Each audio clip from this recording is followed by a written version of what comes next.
Council, and he, like many Muslim American organizations, have been telling both Democrats and Republicans, hey, you know what could also prevent deaths, needless deaths? Us arming the genocidal regime of Israel. United States gives weapons, gives bombs, also gives diplomatic support. And folks, for those who don't follow Mosab, Mosab has a story and a half. Mosab is a Palestinian American writer, a poet, a Pulitzer-prize-winning commentator. His essays for the New Yorker won him the Pulitzer Prize a couple of months ago. I would like to say that the first American organization to give him an award for his poetry 2 years ago was the Before Columbus Foundation, which gave him the American Book Awards. And I don't know if Mosab knows this, and I don't think many of you all don't know this. I'm actually the president of the Before Columbus Foundation. And the Before Columbus Foundation, folks, I have many hats. It's an amazing organization, nonprofit that's existed for nearly 45 years. Our board includes Viet Thanh Nguyen, it includes Marlon James, includes Ishmael Reed, includes Leila Lalami. I mean, we're talking about MacArthur Genius, Pulitzer winners, poets, and unanimously we give awards. And about 2 years ago, someone made a nomination for Mosab's poetry. He won unanimously. So it wasn't just me, folks. So Mosab, congratulations. And his family is now safe, meaning his wife and his kids. But so many of his relatives and so many Palestinians in Gaza are not safe. They're literally being killed. For those who don't know, the low number is that 60,000 Palestinians have been killed by Israel in the last year and a half. Lancet, the medical journal says that it's probably 40% higher. There's no more schools in Gaza. Hospitals have been bombed. Refugee camps have been bombed. Israel has killed more UN workers than any other country. Doctors, more children have been killed by Israel in Gaza in the past year and a half than any other war zone in the world combined. More child amputees. And so I want Mosab here to come and tell his story. But Mosab also has a message to Democrats and Republicans who aren't joining the majority when it comes to saying enough is enough, not just to the genocide, but also to the big picture that no one talks about, the occupation and the settlements. And I'm sure, Mosab, you've seen the CNN poll that follows the Gallup poll, that this generation of Americans has been radicalized in a year and a half, where a majority of Americans say enough is enough. I just set the table for you, Mosab. You take it away. The floor is yours. Thank you so much, Wajahat. I appreciate your voice. I appreciate your platform. Just to correct you on a small thing, which for me, it's a big thing. I'm not American. I'm Palestinian only. Oh, I got My you. son, my youngest child is a Palestinian American child. He was born here in the country when I was doing a fellowship at Harvard in 2019, 2022. So, and that American Palestinian boy was the reason I could leave Gaza in December 2023. Unfortunately, after I was abducted by the Israeli forces, and maybe that was another reason why my release was expedited. So, I think the reason why so many young Americans are seeing what's happening differently is because they are watching it. They are not told about what's happening. They are seeing it with their own eyes. And there is no way that you can tell people, no, you know what? What's happening is that Israel is a moral army and they are trying to mitigate the losses among the civilians. But what we are seeing is half, I mean, this is before October 7th, half the population in Gaza are children. And I said that maybe first or second day, I said that Israel, with every airstrike on a house, they are gonna kill. 2/3 of the house are children and women. Two halves. This is not to say that the other male, like my age, are combatants or are so-called terrorists. So we knew this. We knew this from before. That these people, half of them are children, the half of the other half are women, and with every airstrike, Israel is gonna kill women and children and the elderly. In one airstrike on October 13th, one day after we left our house in Beit Lahiya, so one day after that, we went to the refugee camp in Jabalia, which is the largest of the 8 refugee camps in the Gaza Strip. So by the time we arrived at the house, there was an airstrike on a house just adjacent to us. I thought it was a distant airstrike. I just left the house where I was staying with my mother's family in the Jabalia refugee camp, and I just walked for about at least maybe maximum 50 feet. For about 50 feet. And there was a house on fire and 30 people were killed. I mean, most of the airstrikes that Israel carry out, it kills at least 30 people. So that same day, Israel carried out an airstrike on my father's uncle, cousin's house. 30 people were killed in that airstrike. 18 people. I count. I mean, I made a family tree here. I made a family tree here of the 30 people who were killed. So this is my father's cousin. This is his wife, and these are his children and his grandchildren. And I counted, and I posted that a few days ago on my Substack and my other social media platform. 18 people of the 30 were children under the age of 18. Six women. One of them is my cousin, my first cousin Tahrir, who was killed with her disabled husband Mujahid. Mm, So mm. Tahrir, my first cousin, was killed with her disabled husband Mujahid, and their 5 children: Saja 17, Rashad 14, Muhammad 11, Anas 16, Maryam 6. So that was just in one airstrike. So if you're gonna apply this to all the airstrikes that Israel carry out, sometimes it would be more children, because in the later months, more and more families moved to stay with each other.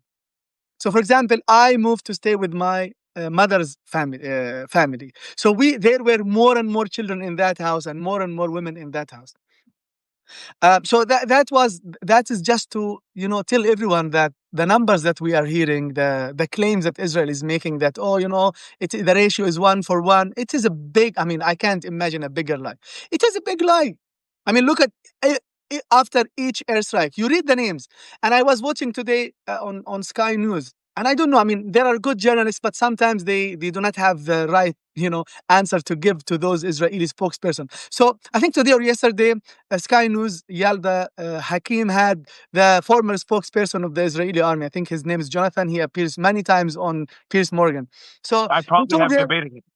yeah. So he told, when she mentioned the numbers of the people who were killed near the aid sites or inside the aid sites, so-called humanitarian aid sites, he said, no, these are Hamas numbers. But come on, these are not Hamas numbers. These are the numbers that I am giving you for the family members who I lost.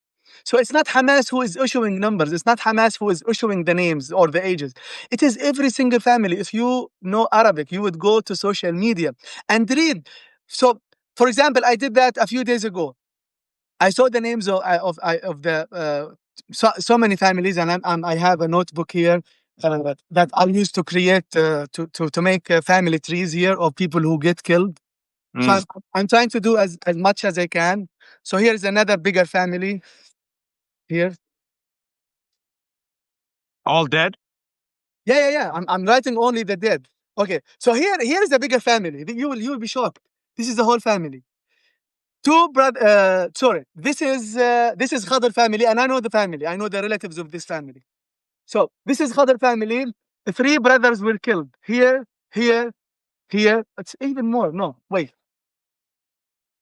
So I have. Oh no. This is my family. Sorry, this is my family that I talked about. There is Khadr family, and there is okay. So this is Khadr family. This is 3 Khadr brothers. family. This is Khadr family. So 3 siblings were killed. Engineer Muhammad Ismail Khadr, his brother Ramzi Ismail Khadr, his brother Muhammad Adil Abdul Razik Khadr. So these brothers were killed along with their children and their wives. Look here. This is a real list. It's not like that I have extra time to work here. So this is a total of I didn't write the number here, but I mean, if I'm gonna count at least 34 people.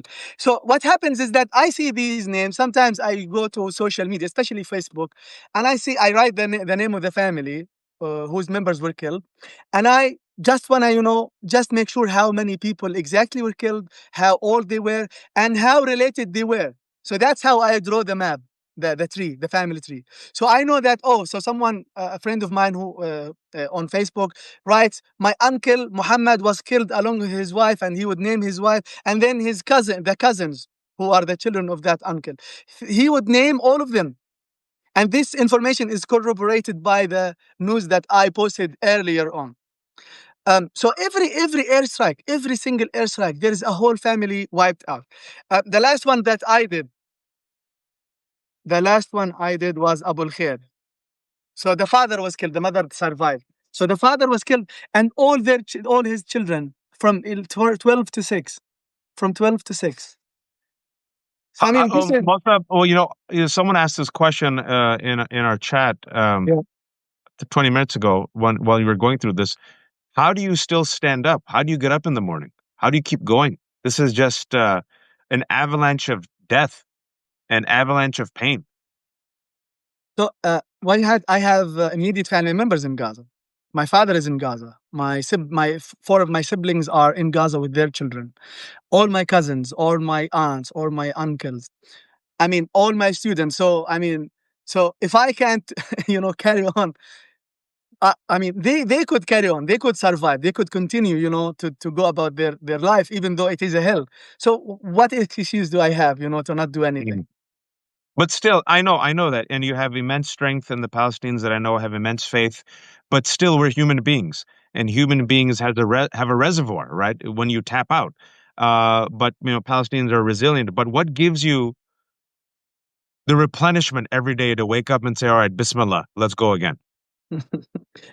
I mean, so this is what I do as a human being. Um, which is to stand up for my people, by I mean, I know that so many people who I know. Today I lost a neighbor of mine, Bilal Abulloz, who helped his brother in his barber shop. So I remember this guy, and that same guy, he lost his older brother Muhammad, who was also working in a barber shop. So it's a barber family. So every day I lose people. 2 days ago, I lost my dear friend and neighbor, Musa Al-Ashkar, with whom I used to play marbles in the street. So, and there are other neighbors that I can't go through the whole list of people who I lost. So, I mean, how am I supposed what am I supposed to do when I lose people? I mean, at least I have to report on their deaths. I have to humanize them. It's not like that. Mm. It's not like they were not human, but I have to just, to help people, have an idea of what these people looked like before they were killed. They're not So just statistics; they're not just numbers. exactly. When people dehumanize them and say terrorists, Hamas, you say, "Oh no, that was a little baby, that was a girl, that was a barber, that was an engineer, that was my neighbor, that was my friend." They had Mm, lives, they had stories. And Allah's given you a gift of writing. You're a poet, you're an academic, you're a teacher, you're a writer, and you're doing this, and you're being their voice. But it is painful. I just wanted to recognize that pain, and I just wanted to recognize that it's not lost on us. And what you're doing is it's truly remarkable work. I don't know if I would have it in me to do it, but you, mashallah, are still doing it and saying their names, as May said, and remembering them. Uh, you know, as you're doing this work, Netanyahu is a war criminal, mm, corrupt man, who, if this war stops, we know that his own government will most likely indict him, convict him, and he'd be in jail. He's meeting another criminal, a convicted criminal, Donald Trump, who was impeached twice, who's a Bulgarian, who gave him these. I think we spent $7 billion, we as in America, to help Israel in this unilateral strike against Iran, which did nothing. And he's meeting Donald Trump right now. yeah. What would you like Donald Trump to actually say to Netanyahu as the president of the most powerful country on earth? Yeah. Okay. So before I answer your question, I wanted to say that why I'm doing what I'm doing by Please, please. not I mean tirelessly reporting and writing and posting photos is that the Western media shamefully is not doing its job. So I have to do it myself, by posting and writing their names and posting their photos and making these family trees because the media is not doing anything. And I can't stand by and wait for anyone to write their stories. So I have to write their stories. Um, so so before I answer your question about what I would like to say to Netanyahu while he's meeting, what I want Trump to do is to invite a Palestinian, not necessarily a Palestinian official, but a Palestinian, human being, to the White House. It's not like we want to have the honor of visiting the White House, but I mean, how many people did Trump meet in his life from Gaza or from the West Bank? How many officials did he invite to the White House? But this is the second time he invites Netanyahu to come to the White House. So why is this happening? So it's not that no international media is allowed into Gaza, but also no one is allowed to meet officially, with this administration or with other governments. So we are being dehumanized not only but by not being given a room in the coverage of this genocide. We are being talked about, we are being written about without names, without ages, without details, without photos sometimes. But so many people know, the stories of the Israeli hostages. But no one knows the names of the Palestinian hostages or the numbers, even before October 7th or after. But I mean, no one knows how many Palestinian hostages do they have, is being humanized in the in the Western media. How many names do you know? But when there was an Israeli hostage who was released and about whom I wrote, they knew her name, they knew her nationality, they knew her age, they knew her favorite soccer club in England. But Palestinians, they don't know their names. They are just disappeared, right? So this question is not only about Trump, but also how many officials did visit Gaza after October 7th or even before October 7th? I keep asking this question. How many officials, if you look up, the list of the people who visited Israel, to pay tribute after October 7th, it's a lot of names from European Union, from European countries, from American administration during Biden's rule. And then after that, with Trump now. But how many people did visit Gaza? No, even Arab officials, not a single Arab official, not a single Western or Eastern from other planets visit Gaza. Why? Why is no one? Why is no one visiting people in Gaza to talk to them? And the reason why I say this is not because I want anyone to be told how hellish it is to try and survive the genocide, but I want them to hear what our human demands are as Palestinians. Because these negotiations that are happening are between Hamas as a political and military group and Israel as a state and also as an occupying country. But no, nothing on the table has to do with the Palestinian people as Palestinian people. So there is no deal that's being negotiated between the Palestinian people as a group of people who have been living under occupation since before 1948 and Israel as an occupying country. So why isn't there any negotiation? Why isn't there room for negotiation on an agreement between the Palestinians and the Israelis, which should and must result in a fair and a just solution to the Palestinian issue? It's a very good question, and everyone has been asking that question for a long time. And you got to my next question, which is a lot of people in America, because we have historical amnesia, and we also are very self-centered, and we also, like you mentioned, have a corrupt corporate media, let's be honest, that elevates certain faces, especially those with white skin, and dehumanizes the others. They don't know about the occupation. They don't know about the settlements. In fact, Mosab, if it wasn't so horrific what's happening in Gaza, we would just focus on the West Bank and be horrified. They don't even know about what's happening in the West Bank right now because there's Mm. so much horror happening in Gaza. Can you talk to us about life of Palestinians under occupation in Gaza? What was happening before October 7th? Well, I mean, I was born in 1992, so the life I had is different from the life that my father had. You know, B- when I was born, there were Israeli settlements in North Gaza, in Middle Gaza, the Netzarim corridor. There used to be a settlement there, and there was in Rafah. So, maybe you will be surprised, as many other people were. I've never seen a single Israeli in my life. The first Hmm. time I left Gaza was in 2019. Um, and that was, to attend a visa interview at the American embassy. I tried first to go to Jerusalem, but the Israelis denied me any permit to go to Jerusalem, which is about just 50 miles away from Gaza, to attend a visa interview at the American embassy. So I was denied that permit. So the first time I saw an Israeli was in one of my events in the United States. Before that, I've never seen any Israeli civilian or soldiers in my life.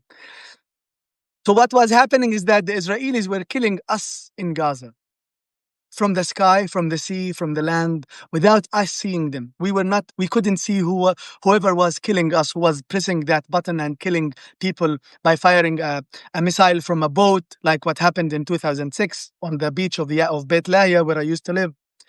Or from the sky when there's an Israeli pilot pressed that button and dropped a missile in the middle of the people where I was standing. I was 16 years old. 7 people were killed in that airstrike. I was 16 years old. That was 2009. So, so the first time I saw an Israeli was outside of Gaza. I was 27 years old. And then the first time I saw an Israeli soldier is when I was abducted in November 2023, and I was beaten, I was blindfolded, and I was forced to strip naked in front of three Israeli soldiers, and I was harassed. I was beaten in my face and in my stomach. So the only Israeli soldier, the only Israeli that I knew was the Israeli soldier or the Israeli occupier. Now, the first Israeli who touched me was an Israeli soldier. So this is what this is. So that's why this is the only image we have of the Israelis in Gaza. Maybe in the West Bank they have different experiences because there are Israeli settlements. It is easier for the people in the West Bank to move between. No, not easy to move between towns, but they have more access to go to uh, Palestinian cities now occupied by Israel, like Jaffa, Haifa, Jerusalem. But in Gaza, it is nearly impossible for any Palestinian to meet or see, except for the Israeli soldiers, So your especially only after your they only invaded. relationship and understanding of an Israeli is that of an occupying soldier in Gaza. Yeah, yeah. This is the only kind of Israeli that we knew. And by the way, in Gaza, we used to refer, and some people still, they refer to the Israelis as the Jews. So Yahud Ajud, the Jews came, the Jews did, the Jews bombed, etc. Because this is what Israel is doing. And for me, I think Israel is the biggest anti-Semite entity in the world because they equate Judaism with Israel. So whatever Israel is doing for us, it is the Jews because they say we are the Jewish people.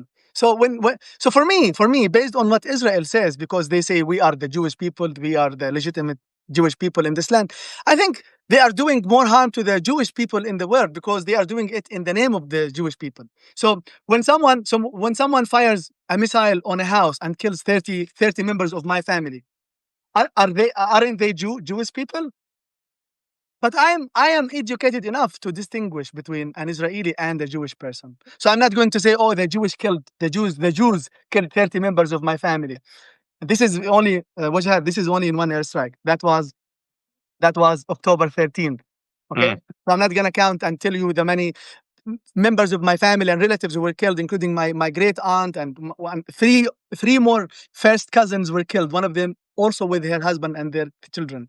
So I'm not gonna fall into that trap by equating, you know, Judaism with Israel. So my childhood in Gaza was a childhood in a refugee camp first, and then we moved to Beit Lahia. I've never seen any Israeli soldier. I've never seen. I maybe remember seeing an Israeli tank, but that was 100 meters away from me. That was in 2008 and nine, when Israel attacked Gaza for about 23 days, and that's when I was wounded. So this is what being uh, a Palestinian in Gaza. It is the experience of trying to survive the Israeli drone strike, F-16, the gunboats in the sea. Because something people usually do not understand is that Gaza, even after Israel withdrew its settlers in 2005. This is something I don't know. They keep repeating it. Oh, we left Gaza into 2005. Hamas could have turned Gaza into a beautiful Singapore. But they instead they built tunnels and. I mean, come on. I mean, Israel. So 2 points.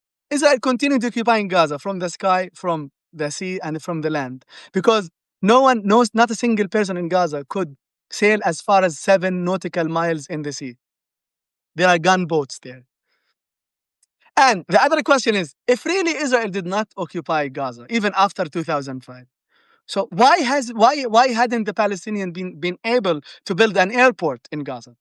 There Mm. used to be one airport in the Gaza Strip, and this is something that no one talks about, unfortunately. And I would like you and other people to talk about that. Why haven't the Palestinians had any airport since 2001? Why? If Gaza was not under occupation, why do we not why are we not allowed to have an airport in Gaza? But the fact is, there was an airport in Gaza in 2009, between 1999 and 2001. Israel destroyed it. It was called Yasser Arafat or Gaza International Airport. Israel destroyed it. And there is no international airport in the West Bank, too. So if Israel really is not occupying Gaza, why have they destroyed the Gaza International Airport?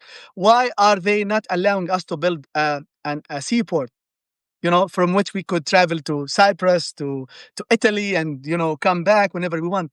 So Israel has never stopped occupying Gaza and killing people in Gaza and the West Bank. So this is very clear. Israel has been occupying Gaza not since, besieging Gaza not since 2007. It's been occupying Gaza and besieging it forever. Yeah, since the creation, and also we're also seeing the occupation, post 67, where you see the expansion of settlements, right? And what we're talking about is not just the genocide, but Mosab, you're saying in order for Democrats, even Bernie Sanders and Yeah, others yeah, who've been very critical against Israel, right, who've talked about, let's not have just stop with weapon transfers. You have to say, he no, hasn't. it He had to hasn't go been beyond critical that. of Israel. No, he has been critical of the Israeli current government. So we have to distinguish between being critical of Israel as an occupying state, as a country that has been violating international law, and this current Israeli government that is carrying out this genocide. So everyone is critical of the killing of the people, and now it's the Israeli current government, etc. So my problem as a Palestinian, and this should be clear to everyone, Republicans, Democrats, that our problem as Palestinians is not the current Israeli government. It is the whole Israeli system. They have been oppressing us before Netanyahu was born. It's the occupation. Yeah. So regardless, if it was a different government, they would still do the same thing. And I think that's what people get stuck on, right? It's not just Netanyahu, it's not just Ben Gvir, it's not just Smotrich, it's not just these extremists.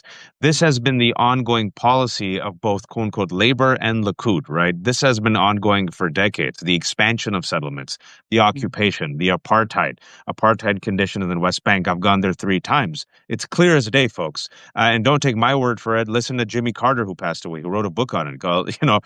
He said the occupied territories are apartheid, where there's military law for Palestinians, Israeli law for Israelis, two different unequal systems for two different people. I'm sure you've been incensed over the past 2 weeks seeing the coverage of words and chants. Both by Democrats and Republicans, right? As Democrats and Republicans, folks, but we're condemning Zoran Mamdani for chants he never did, and as they're condemning this punk rock band, Bob Dylan, for chants in Glastonbury, we've seen reports of IDF being commanded by Israel to shoot at unarmed Palestinian civilians getting food from the food aid distribution site in Gaza. As a Palestinian listening to this debate, where more time has been spent on condemning Zoran Mamdani for a chant he's never used and condemning a punk rock band, Bob Dylan, that I've never heard of, versus what's actually happening on the ground, which you've talked Yeah. about for the past 20 minutes. I just wanted your thoughts on this. I think this is a deflection from the truth. Uh, this is just trying to escape the real, or to avoid the real issue, which is the IDF itself. So-called IDF. I don't call them IDF. They are not defense. You call them and to IOF? find even I might start using a new ITF, Israel terroristic forces, because what they have been carrying out are terroristic actions against the Palestinian people. So it's not only occupying; so they are carrying out terrorism against civilians. And there is something that we all. I keep repeating this. I keep saying this again and again and again in my interviews. Is the connection fine? Yeah, you're fine. Okay. So there is one thing that no that rarely anyone talks about, which is the fact that Israel is not only committing a genocide or wars, crimes against humanity against the Palestinian people, the people in Gaza, especially. So that's true that they are committing genocide and crimes against humanity against Palestinian people. But what's omitted from here is that 70% of the population in Gaza are refugees and their descendants. So Israel is not only killing, Abu Toha family. So Abu Toha, this family is from Jaffa. So they are refugees. So Israel did not only wipe out an entire family from grandfather to grandmother to children and grandchildren, but they also killed refugees. And this is the responsibility of the world community, instead of helping these Palestinian people, Palestinian refugees, return to their homes or even live in a state where they can be safe and equal. They are abetting, they are enabling a genocide that is committed against a population 70% of whom are refugees and their descendants. 50% of the whole population are children, and the whole population has been under siege since 2007. I mean, I don't understand what kind of world we are living in. It's not like, you know a regime committing a genocide on a people where there are borders, where there are, airports and seaports, where there are international journalists. So this is a unique genocide, and this is not to minimize the other genocides in this history, but this is a little bit unique. So these people are not only killed, they are killed while living under siege. They are killed while 70% of them are refugees and their descendants, while 50% of them are children. While Mm. and they have been trying, and this is a documented genocide. So it's not like you, as a Westerner, you as someone who from outside of Gaza, you are told about the atrocities and the war crimes maybe a few days after they happened, or a few months, maybe, we don't know, but you are being updated about it real time. So there is an airstrike today on a car near the Shifa hospital. 3 people were killed. There is a video just 10 minutes after that, was shared online. Yeah, today I have this video. I'm using my phone for this interview. So a baby burnt, Yeah. that was killed just a few minutes ago in her house in Tel El Hawa while she was asleep. What we know is that she is a girl, and she's 3 months old. So you are being told about all of this for 25, 21 months, non-stop. You have the names, you have the ages, you have the relationships. But why is this? Why does this continue to happen? What is the one thing that the Palestinian people, the Palestinian civilians, did not do to deserve this to continue to happen, and for the world to stand by and just watch and condemn and describe and issue books and write essays and maybe do some songs? What is the one thing that we have not yet done as Palestinian people, who have been living under occupation for 77 years, who have been living under siege for 18 years? You know, Mosab, I have the question because people in America ask this question, and the framing of it I don't agree with, but nonetheless, this is how people understand it with our corporate media. Well, both sides are extreme, and Hamas and Hezbollah exist, and there's also extremists. So maybe Hamas should have done October 7th, and maybe they shouldn't call for the annihilation of Israel and be so anti-Semitic. And so, what do you expect Israel to do? How would you respond to that? Which I'm sure you've heard in American framing was not anymore, but This is very was. foolish. Yeah, Yeah. this is a very, very naive and foolish framing, because, first of all, what Hamas did, uh, it did it as a political movement, as a military movement. It did not do it in the name of Palestinians. So I am a Palestinian who was born in a refugee camp. Hamas did what it did on October 7th. I did not vote for them, for example, to do that. But whatever Israel is doing and has been doing, it's been doing it as a state. They have an army. So, for example, if there is a Palestinian army and they did October 7th, then you can ask me, oh, your country, but I mean, Hamas did that as a political and military movement.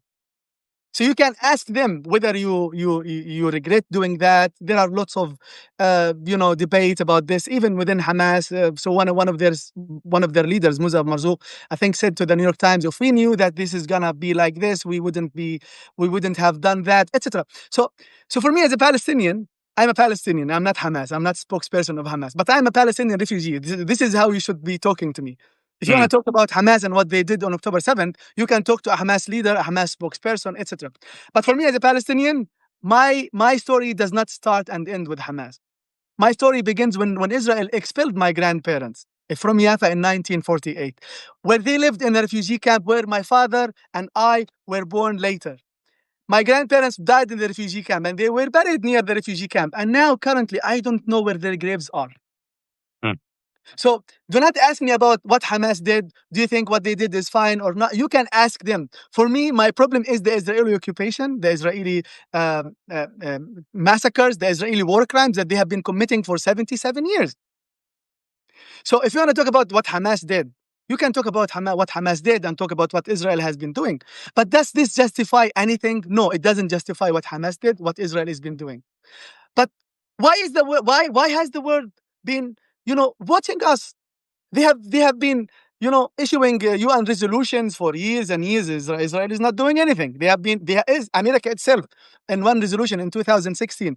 They condemned the Israeli settlements in the West Bank as being illegal. Okay, so it's illegal. Why haven't they dismantled the settlements in the West Bank? So the question starts. This is the more. I mean, the more important question than what do you think of what Hamas did, etc. So the more important question is, what are the Palestinian, not Hamas, what are the Palestinian people in the West Bank and in the Gaza Strip supposed to be doing in response to what Israel has been doing over 77 years, especially in the West Bank these days and the past few years, and also in Gaza? So I'm not going to tell you what they should be doing, but I'm asking you, let's say you were living in Palestine. So as a Palestinian whose land has been taken, whose children have been killed, who has been living under siege. So what rights? Because we hear this every time. The Israeli people have the duty, as Piers Morgan says, not only the right, but the duty to defend themselves. So my question is to Piers Morgan, all these naive people, what right, what duty do the Palestinian people have in response to Israel's war crimes, not after October 7th, let's not talk about October 7th, over the past years? What do I have? What right do I have, to do in response to Israel's war crimes? Give me, this is one question I need to hear everyone. I think the answer to the establishment is die. Just sit and die. Die in silence. Yeah, well, it's exactly what happens to black And no people. coverage. No international media is allowed to cover your death. Okay? Yeah. So for black folks in America, it's you can't march, you can't say Black Lives Matter, you can't kneel, you never can carry weapons like the Black Panther, and so you just have to shut up and dribble. And so to me, if I have to answer that question in a very cynical way, the answer is quietly die. Your But job is to die. you know what, Wajahat? Palestinians did die. And the cemeteries where they were buried, they were excavated and they were bombed. And this is documented. The one cemetery in Bethlehem where my younger brother, Hudayfa, who died in 2016, he was buried in that cemetery. That cemetery, much of it was destroyed by the Israeli invasion. Mm. So they did die, but they came after the graves. Yeah, even in death, there's humiliation, and the humiliation has been ongoing since, the stories, folks, since '48. That's why I'm so happy. Not the best phrase, but I am very happy and grateful to hear from Mosab, and I'm glad we connected on Twitter because I think his voice and his stories is that important. You don't get this. You don't get this on corporate media. You don't get this in mainstream media. You don't get Palestinians actually talking about the lives of Palestinians under occupation before October 7th. However, you did mention this, Mosab, that in the past year and a half, people have seen the genocide with their own eyes. And what I have said, this genocide has been live streamed. And you've seen a generational shift, something that I have not seen in my life. There's only two issues that I've seen that have such a remarkable shift, most of it, as an American. When it came to marriage equality, gay marriage, a remarkable shift in my lifetime within 4 to 8 years. Why? People became out of the closet, more stories, people became humanized, uncles, fathers, cousins, right? People realized, oh, okay, you can't demonize LGBTQ, even if you disagree with certain things. Oh, there are people, we shouldn't terrorize them. Oh, yeah, let the people be married. I saw a huge shift, generational shift. And this issue, in my lifetime, if you had told me 20 years ago when we were marching during the Second Intifada at UC Berkeley and against the war on terror, that a majority of Americans would be pro-Palestinian, I would say not in my lifetime. This poll that came out, CNN poll, Dems sympathizing more with Israelis by 13 points in 2017. Now, 8 years later, by 43 points, they sympathize with Palestinians. Among Dems under 50, it was Israelis by 14 points 8 years ago. Now Palestinians by 57 points. Wow. Mosab, your recommendation to the Democratic establishment, like Hakeem Jeffries, Senator Schumer, who give unconditional support to Israel, even in light of these poll numbers? What do you have to say? I'm just plugging in my computer. The floor is yours, Yeah, yeah, please. yeah. Well, I mean, my message to these people and all the American people is that whoever supports the Palestinian people in their struggle for freedom and for peace and for dignity and for equality, they are not standing in solidarity with the Palestinian people because they are Palestinian people, but because these people found the humanity in the Palestinian people. They are pro-humanity. They are not necessarily pro-Palestinian. These people, these people who are pro-Palestinian. They are pro-humanity. They know. I mean, they came to understand that what's happening to the Palestinian people cannot be tolerated, and it did not start last week, last month, last year, even last in the last 10 years. It's a decades long struggle for freedom, for equality, for justice. And I think the Democrats and Republicans, they need to uh, stand um, for the values that this country claims to be standing for, which is freedom, equality, justice, peace. The Palestinian people have tried different means, to liberate themselves from the Israeli occupation. There was the PLO, there was Fatah, there was PLFP, then there was the Oslo agreements, and then, so, Palestinian people tried so many different ways and nothing worked. And this is why I think that the one army that the Palestinian people do not have is currently the free people of this world, especially the young generation who are watching what is unfolding in Gaza and the West Bank. So this is what I see as the army that would end the suffering of the Palestinian people.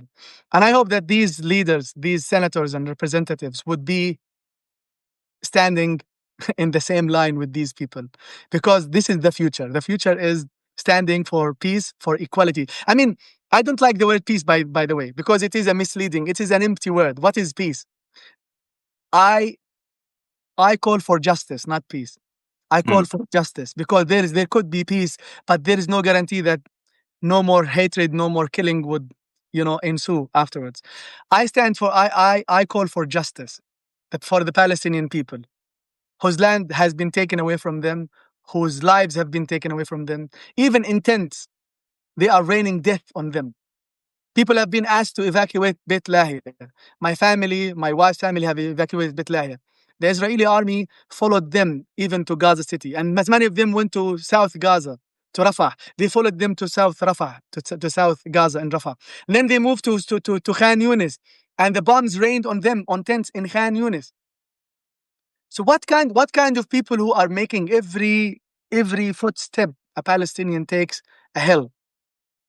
These people, for me, the current Israeli government and the Israeli army, the Israeli forces, they hate life. They hate Palestinians, not only because they hate Palestinians, because they do not see us as human beings, because they hate life.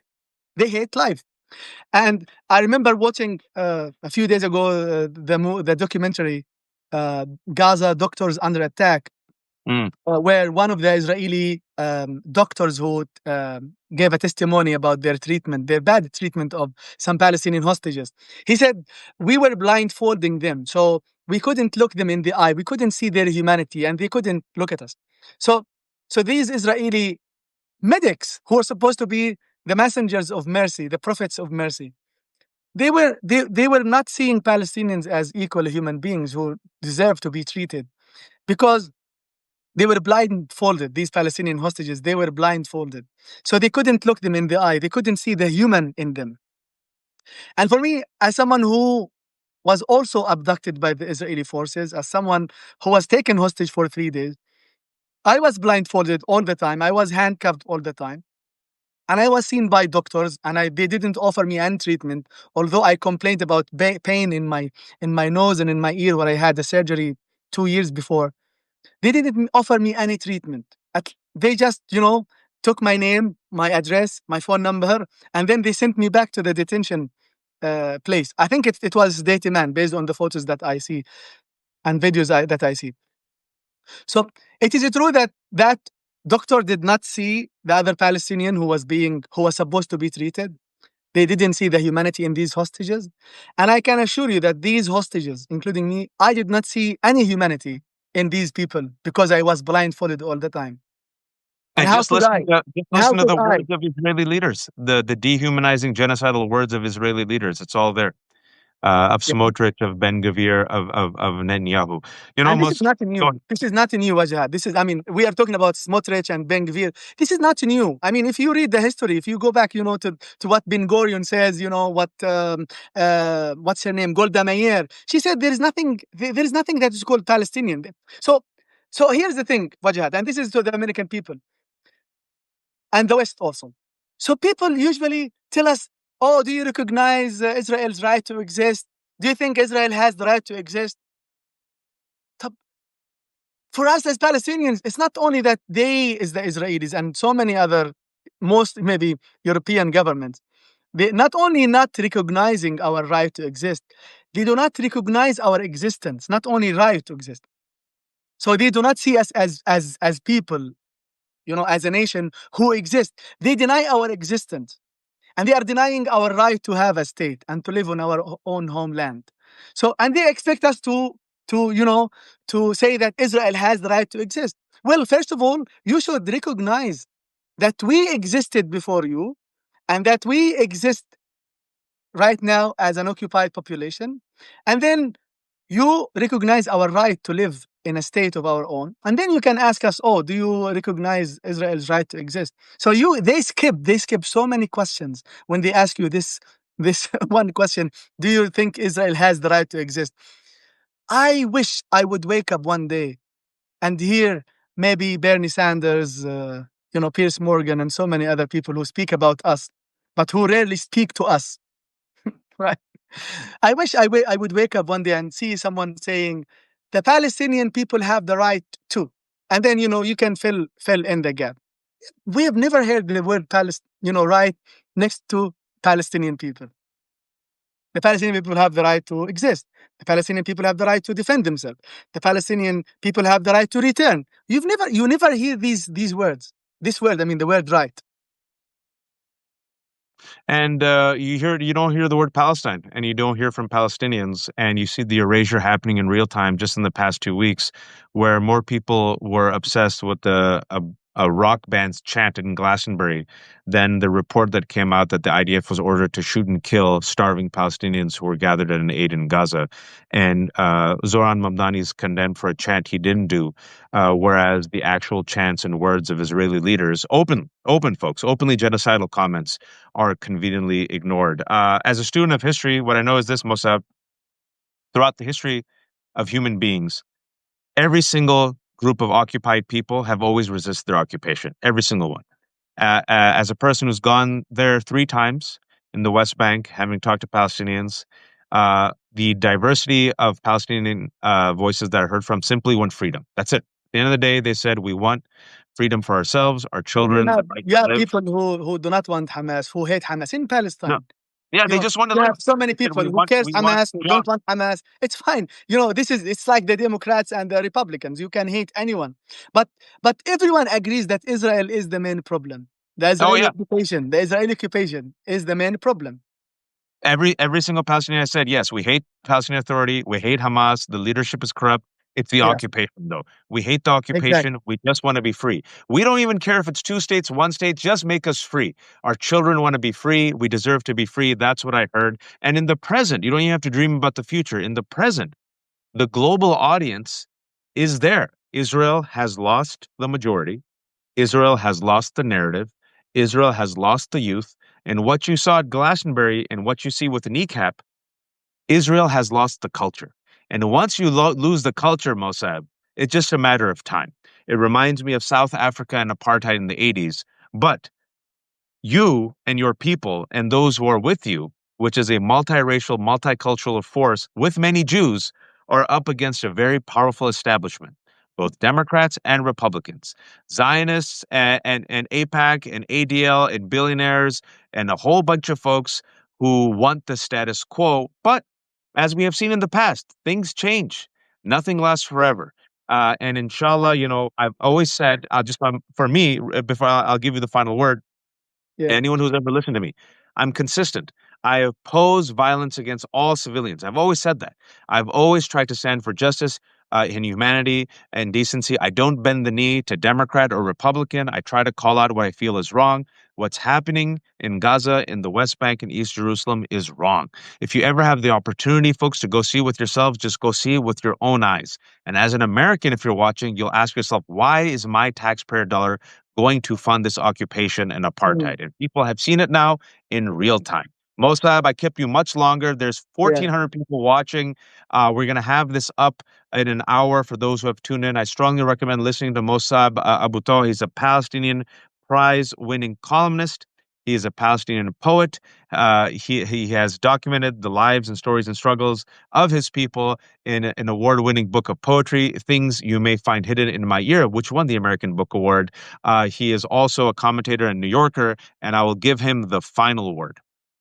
Yeah, I mean, there are no final words when we are talking about the genocide, but there is one point that I wanted to speak about before we end this, which is the fact that, no one is allowed to criticize what Israel has been doing over the years. Even the Jewish people, if they criticize Israel. So this is what's happening.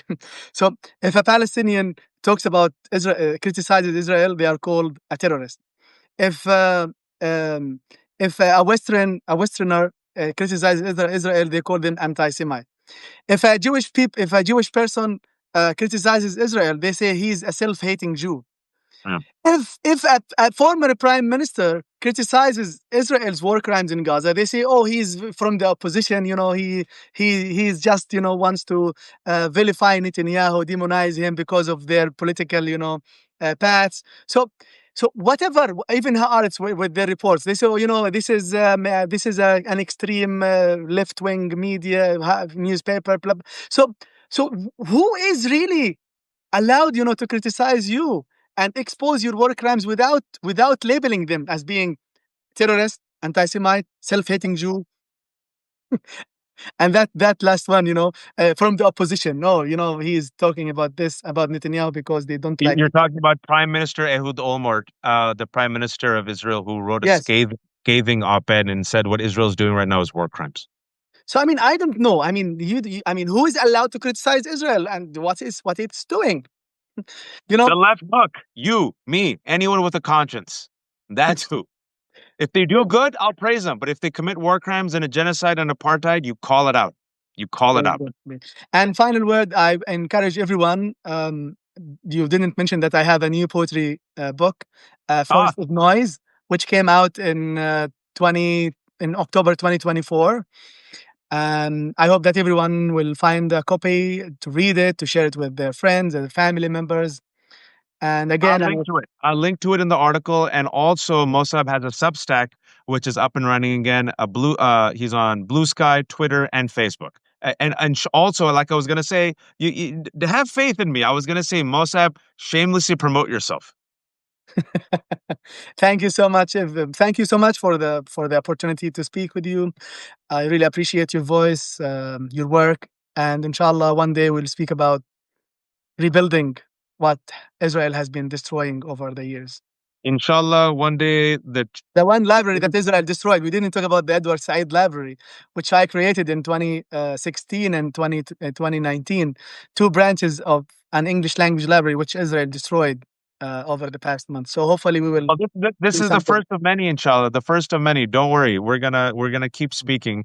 You're not going away anywhere, inshallah. Palestinians aren't going away anywhere. Allies aren't going anywhere. Going away anywhere. The chant "Free Palestine" is not going away anywhere. People who are waking up, they're gonna keep waking up. I think there's gonna be a chorus that grows, inshallah, and inshallah, in your lifetime, especially, may you see freedom and experience freedom and justice for the Palestinian people, because what is happening now, it cannot be justified, folks. I've said this before, I'll say it again. You cannot rationalize this in any way, shape, or form. You cannot, in any way, shape, or form, see what's happening with your own eyes and say, this is right, this is moral, this is just. And especially if you're watching in America, just know our taxpayer dollars, Yeah. our government helps make this happen. If the United States of America, whether it's a Democratic president or a Republican president, says enough, This has happened before. Ronald Reagan picked up the phone when Israel was occupying southern Lebanon.